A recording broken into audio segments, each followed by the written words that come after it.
Number three, you have confidence. Are you seeing people coming? I mean, I guess that makes sense if I think about it. People coming out of divorce, they didn't handle the finances, suddenly widowed, not having either the financial confidence or literacy, which is different, obviously. But what Yeah.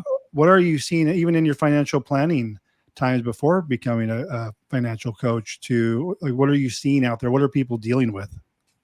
Well, it's funny you said that because that was one of the reasons why I decided to pivot into financial coaching is that I had so many conversations, and it was primarily with ladies who were divorced or had lost their spouse unexpectedly, and they did not manage the money. The husbands managed the money, and for no other reason that it was just, he knew what he was doing and he just did it. And it was like, that's just the way it was. The wife didn't feel like she needed to learn. And even if you're happily married, I'm going to side note here for a moment. If you're happily married and everything is wonderful, I still encourage you to work on the monies together. You both should know where the funds are.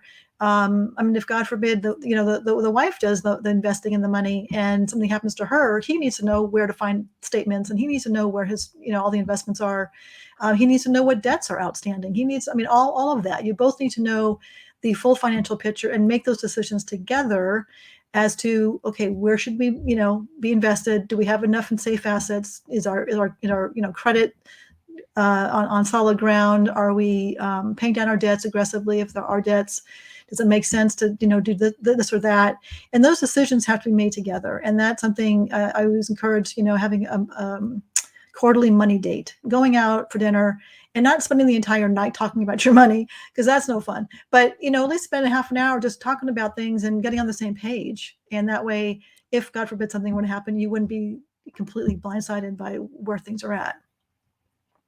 But in answer to your first question about the ladies, that yes, typically when they either would come in or current clients, there is a lot of embarrassment, overwhelm. There's a lot of shame. There's a lot of frustration, and there is that lack of confidence. And not to fault anybody, it typically wasn't taught in schools and typically not taught at home. So where were they supposed to, to learn this?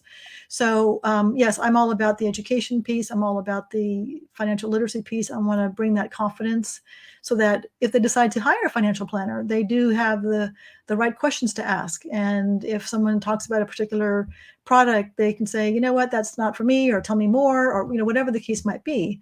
That they have that knowledge that they can walk in more confidently into that conversation.